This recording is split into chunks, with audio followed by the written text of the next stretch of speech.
Good afternoon and welcome back to Girded with Truth. Thank you so much for joining us this afternoon as we continue our series. We have been going through this series called By Faith, and it is by faith that we have access to what God said. And today we're going to talk about revelation. Proverbs chapter 29 verse 18 says, "Where there is no vision, the people perish." And that word vision really means to behold revelation.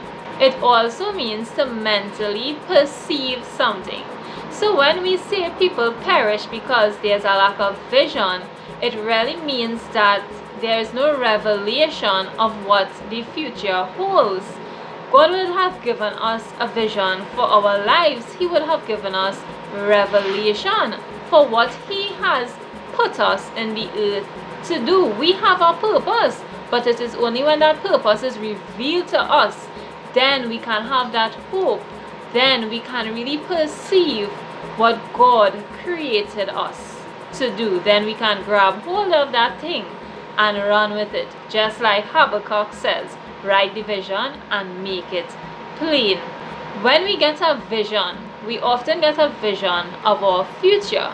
And then the details seem to work out afterwards, because we get this grand vision and then we make smaller goals to be able to grab hold of that end vision. But we don't start with the end, we finish at the end. So therefore, we have a vision of the future. And vision also comes with proclamation. You know, God had a vision that we would have this ultimate sacrifice, and He would also sacrifice Himself in the man Jesus Christ. But before Jesus came, there was a proclamation of this thing coming to pass. A proclamation is really to give to the people a message that the people receives to know what is on the heart of the King. And on God's heart was Jesus dying for our sins.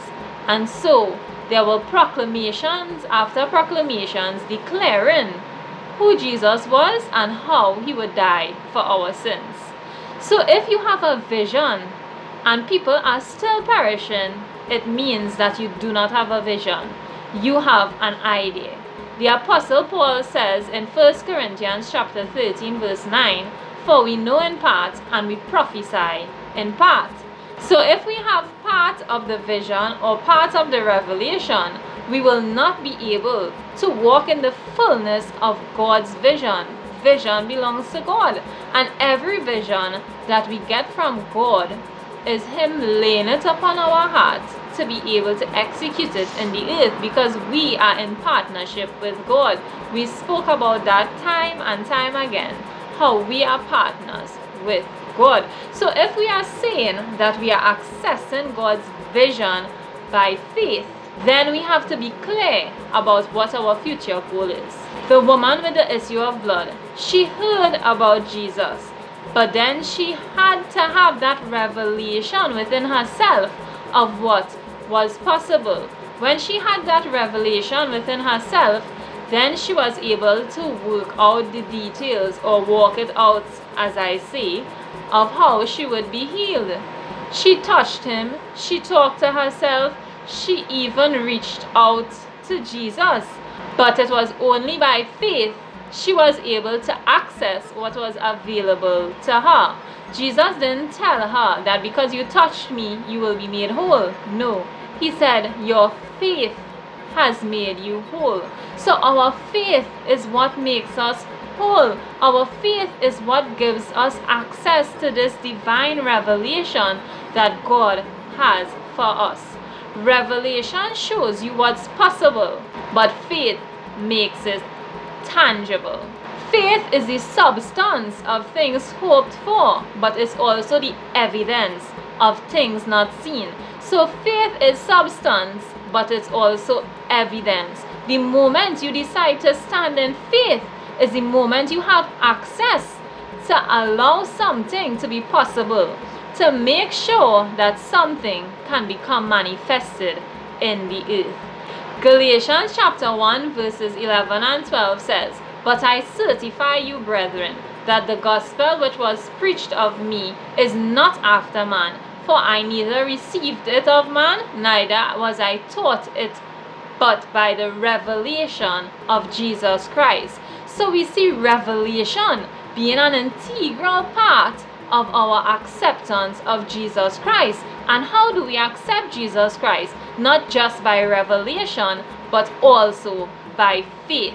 Without faith, it is impossible to please God. So revelation is good, and we need the full revelation.